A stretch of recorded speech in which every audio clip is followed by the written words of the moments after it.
We've seen a session of play on day 2 at the Adelaide Oval. 56 runs on day 1 in the first session, 4 wickets for India, 57 runs for Australia on day 2, but just the 2 wickets. This is ESPN Cricket for Matchday. Hello and welcome. I'm Raunak Kapoor. If you need a quick reminder, if you're just tuning your alarms or putting them off and waking up and rubbing the mist off your eyes, that's what happened. It took one ball for Australia to finish India's innings, which is no more 250 for 9, and Australia in response. We saw a bit of Marcus Harris that looked good before R. Ashwin picked up his first wicket of the series. Ishant Sharma sending Aaron Finch packing in the first over itself. Lunchtime on Adelaide, VVS Lakshman, Ajit Agarkar, best of mornings, gentlemen. Morning, good night's good sleep. Morning, Raunak. Good night's sleep. You look fresh. Because it's not the 5 a.m. start. Yeah, it's the 7:30, which is still better for me. And Brad Hodge is in secure location at the Adelaide Oval. Hodge, let me come to you first. Would you take that if you were Australia, 57 for 2? Yeah, I mean, the loss of Harris just before the break there was unfortunate. But I think all in all, 2 experienced openers in Finch and Harris. I thought they did a good job. Finch lost early, of course, but I think Marcus Harris in particular in his first game played particularly well against a pretty fired-up Indian attack. I thought they followed the Australians' method and bowled pretty full and tried to attack the stumps and just outside off stump, but were good enough to negate. They say that these first 12, 15 overs of the Kookaburra ball, you have to try to get the most of it. Did the Indian bowlers do enough? Yeah, I mean, it's pretty flat conditions. It is a bit overcast today than it was bright and sunny yesterday. There's a bit of breeze as well. So they bowled well. I think Ishant in particular, bowled steady. It is going to be hard work. I think they'll have to keep chipping away, have a lot of patience. That first wicket always helps in the first over. So, and to get another one before lunch was handy, but they'll have to work hard to get the wickets on that pitch. Makes it easier when the sun's not out. We saw a hot day yesterday, Australia toiling, and almost makes their achievement look even better today. Yeah, definitely it makes it easy. I still remember the 2003 test match. Australia got 400 runs on the first day, but it was cloudy. I didn't feel the heat. I'm sure Ajit must have felt as a bowler. Plenty. but it's always helpful, because you don't want as a bowling unit to bowl when it's hot. Yesterday it was 39, 40 degrees. Definitely the Australian bowlers had to really toil hard. But credit to the Indian fast bowlers this morning because it's flat wicket. There was no swing. Surprisingly, with the new Kookaburra as well, there was no swing except for the first 2 overs from Ishant. So I feel that it's very important to play with the patience, which is not necessarily the virtue of Australian batsmen because they all by nature are very attacking. So I think just bowl disciplined lines and force them to make a mental error. And again, the way Ashwin started, I think he has to do a long, job today where he has to show a lot of patience and he has to hold up one hand, allow the 3 fast bowlers to bowl in short bursts and bowl attacking lines and attacking lengths. Okay, we'll have a word on R. Ashwin, who's got his first wicket of this series. Let's take it as the innings started. It started with the wicket of Aaron Finch. Now, there's much being said about Aaron Finch and whether he makes for an effective test opener, Brad Hodge. But is that the kind of shot that doesn't do his chances or in the eyes of the selectors or those who doubt him any good when he's trying to flash one far too soon? No, it was loose, wasn't it? And, we discussed the importance of the brand new Kookaburra ball. And if you can get past that 20 overs, that it's a good flat wicket here in Adelaide and you can try and cash in. I think the difficult thing for Finchy is that, he's a middle order player. And although he opens the batting, in one-day cricket, you can pin him against the Rohit Sharma and to say that, look, it's more easy to open in one-day cricket than it is in test match cricket. And you're probably more comfortable down the order. And he's batted at 4 and 5 for Victoria and Surrey in the last 3 years and been really successful in that period in the middle order. But at the moment, we're actually just struggling to find that right combination in our batting unit. But all in all, it was a loose shot outside. As well bowled by Ishant. He pitched it up, challenged the stumps, and Finchy played a loose shot. I don't want to pass judgment or ask you to pass judgment so early into Aaron Finch's test career, but if you are saying he's not opening for Victoria, would he be better suited as someone who bats middle order to open up an opening slot, whether that's for Matthew Renshaw or anybody else who's doing well in the domestic circuit? Would Aaron Finch be better served as a test middle order batsman? Yeah, I think so. I think it's very difficult for a middle order player to move up as an opener in test match cricket. I think it's easier probably for an opener to move down the order, but to move up the order, BVS would understand it's very difficult. to be a Test match opener, you need to be very sound in your technique. You know, he's a stroke maker. He's a gifted stroke maker, and when the ball's not moving, he's dangerous. But you know, the Test match cricket, the ball moves early, so he's going to be vulnerable. VVS is the other way around. I think VVS wanted to bat higher and was not given as much of that. But I agree totally with Brad there. You know, I think even in today's dismissal, it showed lack of technique and also lack of mindset, which an opener, a genuine opener, should have. Now, Ishant Sharma, if you have done your homework, you know that Ishant Sharma doesn't take the ball away from the right-hander. He gets the ball into the right-hander, and you can't play that lavish cover drive to someone like Ishant Sharma where the ball is swinging. First over, the bowlers have done a fantastic job after losing the toss. 250 runs is not a par score. As a senior player, yes, he didn't play too much of Test match cricket. Like Rohit Sharma, he's a senior player who's been around playing for Australia in limited overs format for a long time. So that discipline he had to show, because at the other end there was a debutant, you know. So he had to lead the way, which unfortunately he didn't do. Mental error.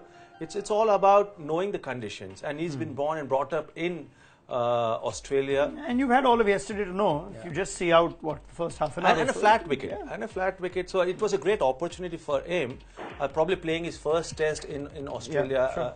And I think once he would have seen off the new ball, probably played 6 or 8 overs, he would have probably played his natural game, free-flowing game, and he would have got runs as well and got confidence for himself and for the team. And good couple of balls as well from Ishant. That first one which he left, there was appeal, which hit his pads, was outside off stump, was a little bit shorter, the length. The next one is bowled it a lot fuller, and it's swung. Not a great shot, but that's exactly what you want to do as a new ball bowler. The word Haji said, loose, and we've seen that from Aaron Finch even in 2020 cricket at times. If the ball's moving, he's times guilty of trying to flash one too soon. I think Brad Hodge only put him down in the middle order for the Gujarat Lions. If memory serves me right, I don't know if it was for that reason or because you put too many openers in that team, Haji.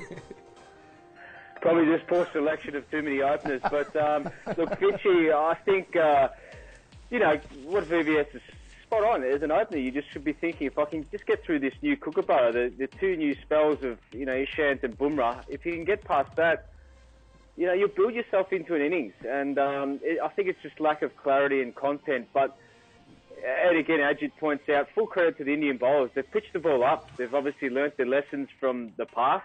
Generally touring countries are on the shorter side than full, but they look like they're pitching the ball up, trying to get any movement that's there, even though it's flat and it's not there. They're still challenging the fuller side and the shorter side, and I reckon it's a good tactic. Okay, now after that came a spell of 20 overs where Marcus Harris and Usman Khawaja did the important part of seeing this new Kookaburra ball out. 45 runs the partnership, but that's irrelevant. 20 overs they batted, and it'll be interesting to see where India bowled at that time. You get a couple of quick wickets and suddenly you have almost a repeat of what happened in the first session yesterday. But if I put Ajit Agarkar's eyes on this, the length balls, 73 of them, short of length 33, full 6. As remember yesterday, a lot of wickets for Australia seamers just bowling full. Were they guilty of not bowling as full as you would have liked? Different bowlers. I mean, you look at Stark, Cummins and Hazelwood, all tall guys. Sometimes it's a lot harder to bowl fuller for taller guys, but Bumrah and Shami are different kinds of bowlers. Yeah, it'll be nice to get full. I don't think. I mean, the length's still pretty good. I don't think they were short, which is fine. There was a lot of leaves, which is okay. These are pretty flat conditions. There wasn't a lot of swing apart from Ishant on offer, so they'll have to be patient. I mean, you don't necessarily want to go too full either. I think they had a good session. I think they've still kept a bit of control on the game, and if they can pick up an early wicket after lunch, then I'm still not quite sure how this Australian batting is going to go. I mean, we keep saying it's flat conditions and 250 is obviously not enough. India will have to keep a lot of patience. Do you need to re-remember your length even if you've told before? Forget Jasprit Bumrah who's playing his first Test in Australia. It takes some time for him to get it. But even someone like Ishant or Shami who's bowled there before, do you need to sometimes? Yeah, they played a side game. I think all of them had lots of bowling. I think that's the first thing you want to do. Bowl enough overs in those conditions. I think even though the game, 600 or something score or close to 600 scored by that CA 11. They had a lot of overs under their belt. So, no, I think with experience, you kind of should know pretty quickly. And sometimes in flat conditions it helps. If there is a bit of bounce or there's a bit of seam movement, that sometimes maybe makes it a little bit tougher to get your lines and lengths right. On flat condition, you're used to bowling in flat conditions, even though they might be a little bit different to India. You are used to bowling on flat conditions, so length is much easier to sort of start getting pretty quickly. Now that's on length, but the line that India have chosen to attack Australia's left-handers with, 4 out of the top 6 are left-handers, and Harris, Khwaja, and now Shaun Marsh, seems to be a conscious effort to keep it around the wicket for the right-arm seamers. So let's first tell you whether that's something that bowlers generally find a successful theory when it comes to bowling in Australia. This is pace bowlers to left-hand batsmen in Australia in the last 4 years or so, and we're just looking at over the wicket and around the wicket.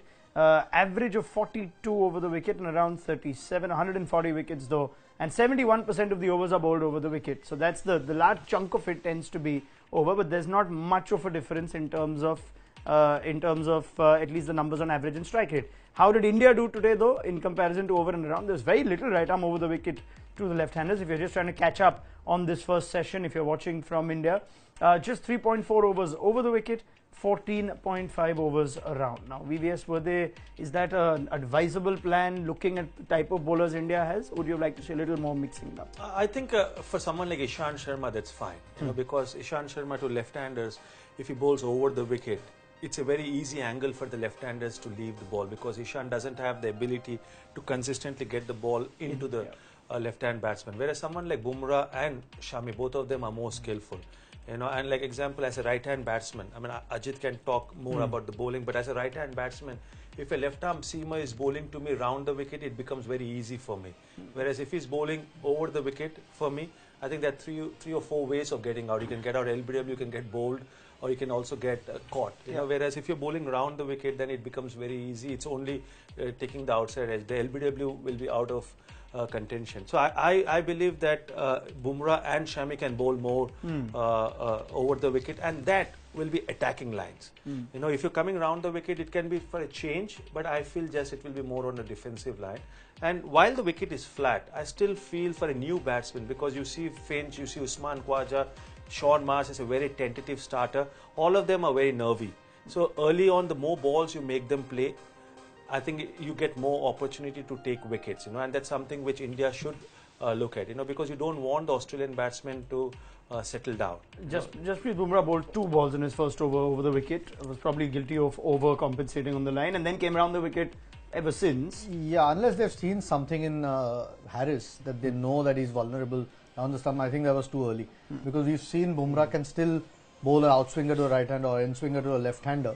And Kookaburra does swing. I mean, he has the ability, even with his action, to get the ball into the left-hander, and it can be a bit more effective from over the stumps early on if you can get it straight. Okay, it's not the Duke's ball or English conditions, but still that new Kookaburra does swing. So I thought it was too early to go around the stumps for him. Ishant, I can understand, because he tends to maybe push it a bit wide from over the stumps to left-hander. Like Lakshman said, you know, sometimes then that angle becomes a lot easier.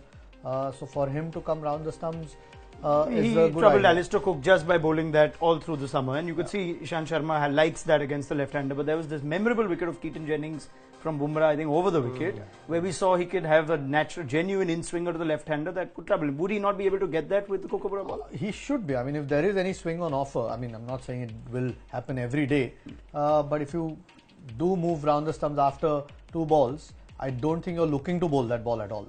You know, you're then just trying to look at bowling that angle if it does come into a left-hander, which then you're trying to do what Ishant Sharma is trying to do, come round the stumps and maybe angle into him and try to take the ball away. So I thought it was a bit too soon. And even Shami, okay, he came first change, maybe there wasn't as much swing on offer, but should have at least had a go for over the stumps for a couple of balls. Okay, I hope Haji is not snoozed off listening to us talk about India's bowlers, right arm over, right arm round. We've got a question from a fan on the same thing, and I'll take Brad Hodges' comments just after that. Let's just see what we've got. Siddharth Tumkur, so many left-handers. Why are India missing the trick of swing bowlers like Bhuvaneshwar or Umesh? Okay, so maybe the selection call is a different subject, but in general, lots of right arm around to the left-handers. Haji, does that play in to the left-handers batsmen, or do you think India got the plan right, at least even if not the result? Look, I think they've planned and done their homework really well.